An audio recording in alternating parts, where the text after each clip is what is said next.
السلام علیکم ورحمۃ اللہ وبرکاتہ۔ محترم دوستوں، آج کی ویڈیو میں ہم سیکھیں گے کہ وتر کی نماز کیسے پڑھیں، وتر کی نماز میں کتنی رکعت ہوتی ہے اور وتر کی نماز پڑھنے کا طریقہ کیا ہے۔ تو وتر کی نماز عشاء کی نماز میں پڑھی جاتی ہے۔ عشاء کی نماز میں 17 رکعت ہیں، ان میں سے 3 رکعت جو ہے وہ وتر کی نماز ہوتی ہے۔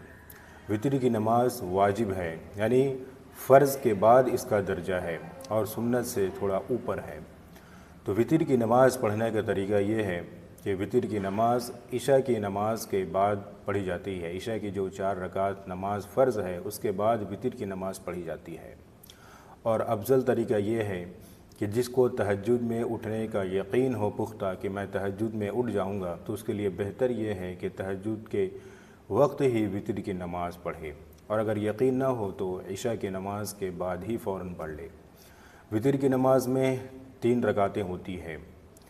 نیت کرے کہ میں نیت کرتا ہوں 3 رکعت نماز وتر واجب واسطے اللہ تعالیٰ کے رخ میرا کعبہ شریف کی طرف اللہ اکبر کہہ کے ہاتھ باندھ لیں گے۔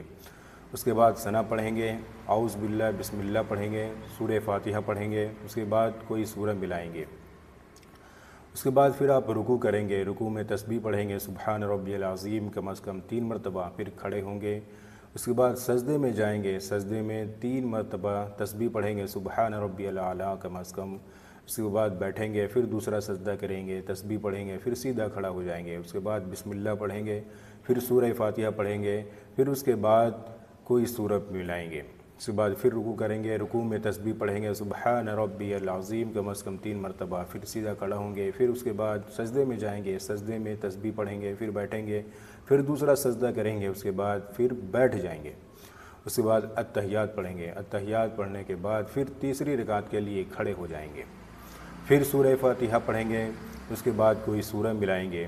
اس کے بعد سورہ ملانے کے بعد ہاتھ اٹھا کر پھر سے باندھ لینا ہے اللہ اکبر کہہ کے۔ اس کے بعد دعائے قنوت پڑھیں گے، اللہم انا نستعینک ونستغفرک ونؤمن بک ونتوکل علیک ونثنی علیک الخیر ونشکرک ولا نکفرک ونخلع ونترک من یفجرک اللہم ایاک نعبد ولک نصلی ونسجد والیک نسعی ونحفظ ونرجو رحمتک ونخشى عذابک ان عذابک بالکفار ملحق۔ اس دعا کو پڑھ کر اس کے بعد پھر آپ رکوع میں جائیں گے۔ یاد رکھیے یہ تھوڑی لمبی دعا ہے، اگر کسی کو یاد نہ ہو، کسی کو یہ دعا یاد نہ ہو تو اس کی جگہ پر ربنا آتنا فی الدنیا حسنہ وفی الآخرۃ حسنۃ وقنا عذاب النار پڑھے، اور اگر یہ بھی یاد نہ ہو تو رب اغفر لی 3 مرتبہ پڑھے۔ لیکن دعائے قنوت کو سیکھتے رہے، کوشش کرتے رہے یاد کرنے کی۔ تو رکوع میں جائے، اس کے بعد رکوع کی تسبیح پڑھیں سبحان ربی العظیم کم از کم 3 مرتبہ، پھر سیدھا کھڑا ہوں۔ اس کے بعد پھر سجدے میں جائیں، سجدے میں تسبیح پڑھیں، پھر بیٹھے، پھر دوسرا سجدہ کریں، اس کے بعد پھر بیٹھ جائیں۔ اس کے بعد التحیات پڑھیں، درود شریف پڑھیں، دعائے معصورہ پڑھیں، اس کے بعد سلام پھیر دیں۔ یہ وتر کی نماز پڑھنے کا طریقہ ہے۔ صرف ایک ہی فرق ہے اس میں کہ آخری رکعت میں ہاتھ اٹھا کر دعائے قنوت پڑھی جاتی ہے، جو کہ یہ واجب ہے۔ اگر جان بوجھ کر چھوڑ دے تو گناہگار ہے، لیکن اگر بھولے سے پڑھنا چھوٹ جائے تو آخر میں سجدہ سہو کر لے۔ امید ہے کہ آپ حضرات اس کے ذریعے سے وتر کی نماز سیکھ گئے ہوں گے۔ اس ویڈیو کو دوسروں تک بھی ضرور شیئر کریں۔ جزاک اللہ خیرہ۔